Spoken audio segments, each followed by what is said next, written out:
Good evening.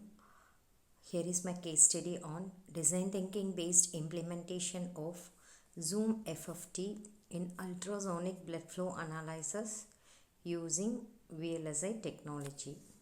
So we are going to discuss the introduction, literature survey, existing method and drawbacks, proposed method, methodology description, results and discussion, conclusion and references.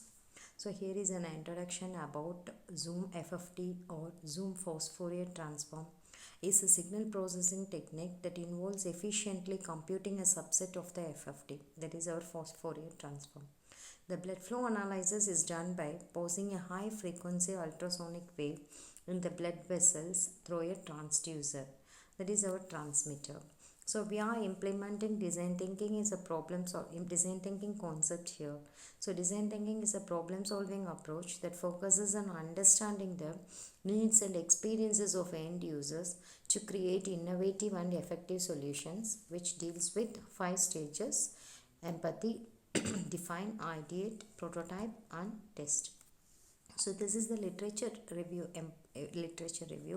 which we have the stage of empathy. The Doppler effect can be explained with here as an image representing the Doppler effect. So this Doppler effect can be explained with respect to pitch or wavelength, since all are independent to each other. The continuous mode of operation with no timed switching is applied in real time to measure the frequency and amplitude. So you can see the precise frequency of change with respect to change in measuring modes. These are the two images representing our precise frequency change with respect to change in measuring media, right? So our existing method is we have a refund generation, continuous operation and Doppler shift analysis. So this is the Doppler shift equation. The Doppler shift del F is determined by the following equation. Del F is equal to F naught cos theta by C, where del F is the Doppler shift and F naught is the transmitted frequency and V is the blood flow velocity and theta is the angle between the direction of blood flow and the ultrasound beam, and C is the speed of the sound in the medium, that is our blood, the speed of our blood. So here the disadvantages of the existing methods which we are going to overcome here is the real-time analysis of blood flow challenges in identifying early stage formalities or conditions like blood clots. So the challenges in training personnel potentially leading to errors in analysis here. So here you can see the cardiac catheter where the blood flow is identified if any early stage anomalies or conditions like blood clots. So the purpose of zooming in blood flow analysis is the ideation of our case study. So the digital down conversion detailed frequency analysis of a specific segment of a signal is the disadvantage of Zoom FFT technique. It has a wider spectral range, frequency domain resolution is high, hardware cost is low. So we are focusing computational resources on a narrower band of frequencies of interest. So zooming is usually done to find the difference in the blood flow.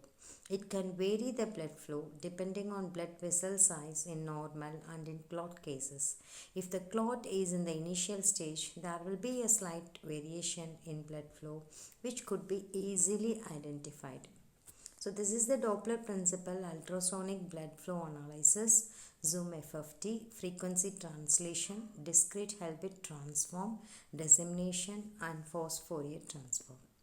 So the nobility here is the Zoom FFT uses digital down conversion techniques to localize the standard FFT to a narrow band of frequencies that are centered on a higher frequency.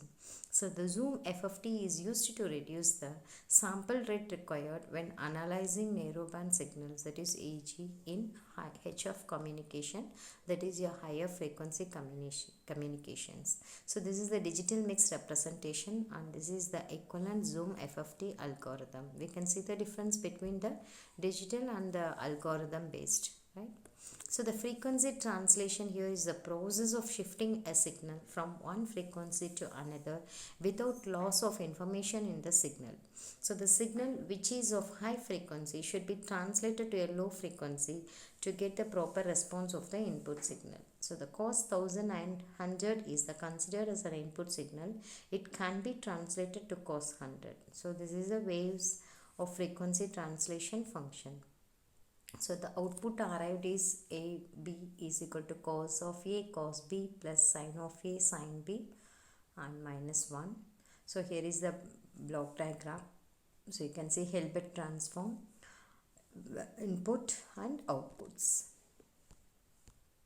So the dissemination and f of t. So this is the equation for dissemination. Y of m is to n is to 1 is equal to summation h of k into mm minus k, where m is the dissemination factor and k is equal to constant 0.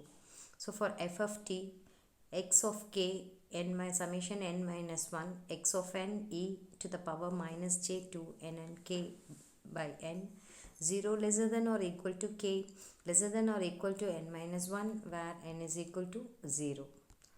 So here the results and discussions. The successful integration of Xilinx system, we are incorporating the VLSI Xilinx system here.